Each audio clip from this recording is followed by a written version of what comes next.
The third to last chapter of Jujutsu Kaisen begins with a small candy shop on a local street corner. Mei placed a snack on the counter and asked the clerk how much it costs. Satisfaction was on her face. The elder looked up at her with one enlarged eye. Back at Jujutsu High, Maki was in the middle of scolding Yuta. She didn't want him to think that everything is all good and well just because he's not stuck in Gojo's body. So that's an immediate relief. So much for the whole saving Yuta's life thing. However, he is stuck with some forehead stitches like Kenjaku. Yuji and his classmates joined the others, and Megumi immediately called out to Maki. She greeted him while Yuta was bowing and wondered how her relative was feeling. He admitted that he's feeling a bit foggy. Then he wondered if that's what happens after Unlimited Void. If that's the case, he's actually pretty lucky. Megumi decided to do the responsible thing and properly apologize to everyone. But Maki waved him off. She didn't have time for that, and didn't see any reason for him to apologize in the first place. Megumi wasn't sure what to say in response, but Yuji wanted to say sorry to everyone too. Kusakabe made it clear to both of them that all of this happened because Gojo refused to kill Yuji from the very beginning. And Yuji himself was just a victim of Kenjaku's terroristic exploits. Kusakabe admitted that he was firmly in favor of Yuji's execution. The only reason he decided to join them was to repay Principal Yaga's kindness. Even now, he doesn't believe either side was necessarily in the wrong.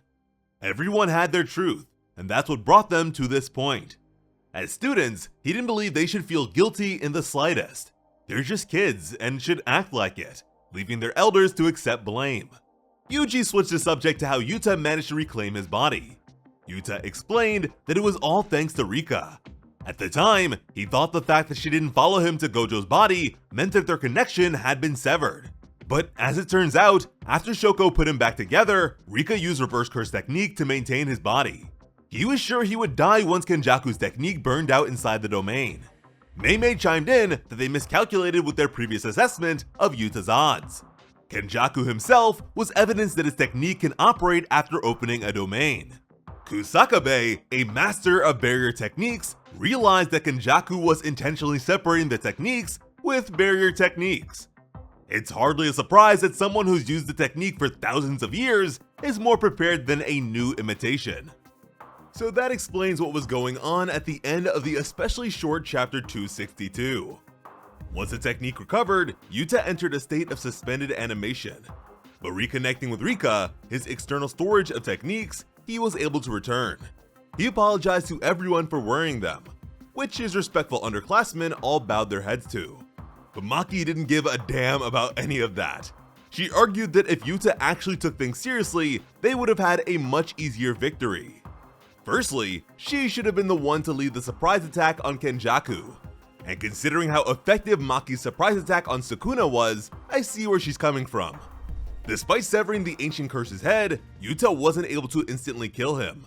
This gave Kenjaku the chance to add another rule to the culling game. Next, there was Higuruma's plan to use the Executioner's Sword. She said that if they had capitalized on Inumaki's ability to use cursed speech remotely at that time, they would have won immediately. Instead of being used for Yuta's Hollow Purple, they should have given the tape recorder to Higuruma. As for why they didn't give everyone tape recorders, multiple instances of cursed speech cannot coexist.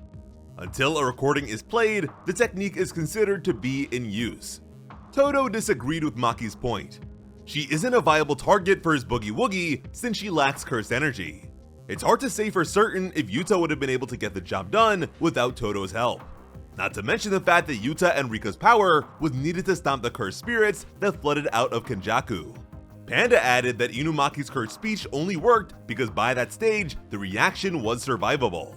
If they had used it when Sukuna was virtually at full health, which is when Higuruma faced him, Inumaki would have been torn apart by the feedback, which Inumaki confirmed. Higuruma chimed in to say that Sukuna was just getting a stretch in at that point. The King of Curses could have easily killed a new sorcerer like him at any time. If someone as strong as Yuta was with him, Sukuna wouldn't have held back. Cursed speech is a simple concept, therefore countering it is simple. Higuruma was actually the one to decide that they should use it inside of Yuta's domain since there would be no one else to get in the way. Since no violence is allowed inside Higuruma's domain, that sort of thing would not have worked. Kusakabe found it a bit disturbing that someone who's only been a sorcerer for 2 months managed to survive what he went through. The depressed former attorney coldly replied that his survival wasn't intentional. Sukuna tore him up pretty badly, but they managed to get him out of there before it got any worse. Things got a bit awkward from there. Yuji wasn't sure what to say. When it looked like Higuruma was going to die, Yuji immediately thought of Nanami. But despite all of that, there was something else about their plan that really pissed Maki off. If their overseas backup had been with them from the beginning, things might have gone differently. Miguel sneezed since he was being talked about. Now that was a point that none of them could disagree with, and suddenly they all agreed with Maki's frustration. Yuta put his hands up as Maki grabbed him. They told him they weren't coming, and he let everyone know that it was a shot in the dark. Maki responded that ultimately, they still showed up. Yuji tried to defuse the situation.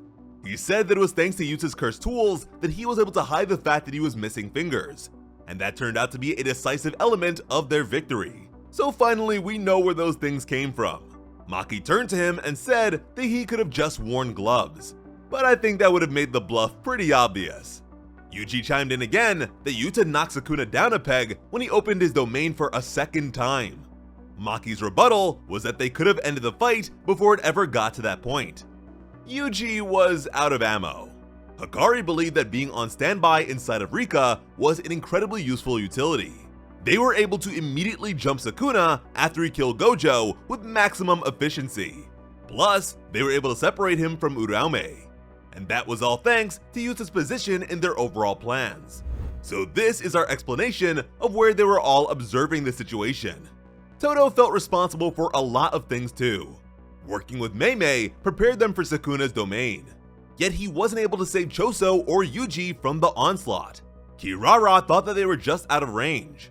Todo clarified that it had more to do with Sukuna's crazy amount of cursed energy. In the midst of Sukuna's domain, Todo couldn't distinguish their cursed energy. Takuma felt a bit of survivor's guilt towards that. He was in the middle of Sukuna's domain too, but Wee Wee managed to save him. He believed Choso should have been the one to survive instead. Yuji didn't meet his eyes when he brought up the fact that he would have died if it wasn't for his brother's sacrifice. It was no one's fault. Maki bashfully made it clear that she wasn't trying to blame Yuta for how things went. After all, she got hit by 2 black flashes from Sukuna. That of course increases combat power on 2 occasions. However, Maki was especially concerned for Yuta's safety. But it wasn't like she was going to say that out loud, so she just let it go. Yuta was totally clueless, while Panda and Inumaki were laughing like schoolgirls. Miwa confessed that she was in cold sweats the entire time. She had to act as Maki's marker, and access to an anti-domain technique, not to mention being a reserve fighter. She feared that it would only save her from the onslaught. Kusakabe reminded her that he didn't want her getting involved. Miwa exclaimed that she didn't do any fighting. She knew he'd just disagree if she told him. Momo apologized for failing to contribute. But Mei disagreed since her broom was so very comfortable. Hikari really wanted to help them fight against Sukuna after beating Uraume, but his opponent turned out to be way too strong for that. Nobara threw in the fact that she was asleep until the very last minute. Wee Wee stood tall as he acknowledged all their regrets, and praised his own flawless performance as the team's most valuable player. And between switch training and relocation, he definitely was. Kirara's counter was the fact that Wee Wee left him behind mid-fight. The dapper child blamed him for being too heavy. Hikari had to hold his friend back from a fight. Kusakabe bemoaned the fact that while Wee Wee was working hard, his sister Mei was taking it easy. Wee Wee defended his sibling by bringing up how hard she worked when it came to the new shadow issue, which Kusakabe considered to be very convenient. Mei wouldn't avoid blame in the slightest. She considers her life to be priceless, so there's no point in ever betting on it since there is nothing comparable. Hikari wondered if the kid was talking about dealing with the binding vow that restricted Simple Domain from being taught to outsiders. Kusakabe confirmed it. The inherited binding vow of the New Shadow School's Simple Domain was originally created by Ashiya Saratsuna. He did so with the intention of making Simple Domain inaccessible to curse users. Mei added that after several generations of sorcerers, the New Shadow style was no longer in the public eye, and Simple Domains had become a trade secret. Yuji and Nobara were pretty oblivious to this more political side of Jujutsu society. Because it's a cornerstone for sorcerers without innate techniques, New Shadow style has been monopolized. They invited disciples and made them undergo unnecessary binding vows. Todo learned it from Yuki Tsukumo, and she learned it like Mekamaru did. With that out of the way, Kusakabe explained what made this setup so troublesome. For one thing, they cannot refuse an order to mobilize from the head of the New Shadow School. There's also the matter of their lifespan. As opposed to being like a technique or binding vow, it is closer to a curse. They had no way of knowing for sure, but it would seem that the head of the school absorbs the lifespans of others. Nobara was taken aback by that. Megami questioned the lack of certainty. Kusakabe went on to say that no one knows who the head of the school is. For that reason, there is no way to know for sure if the lifespan concept is real, or how it might operate. In fact, there are plenty of old folks who have lived long lives even after accepting the binding vows. So it's probably not static. When the head of the New Shadow School dies, the school's best disciple is selected to succeed them. But they are the only one that is ever made aware of it. So they have no way of figuring out their identity. Only the head of the school can remove the binding vows. As far as Kusakabe could tell, there was no one among the school's top students who knew anything about the position. Meimei reminded the strongest grade 1 sorcerer and foremost master of the New Shadow style that he was speaking in the past tense. Nobara wondered what she meant by that.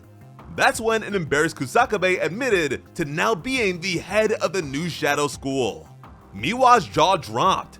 As the new leader, Kusakabe has gotten rid of all the restriction and lifespan stuff. An ambitious Wiwi told his senior to leave some of the benefits intact.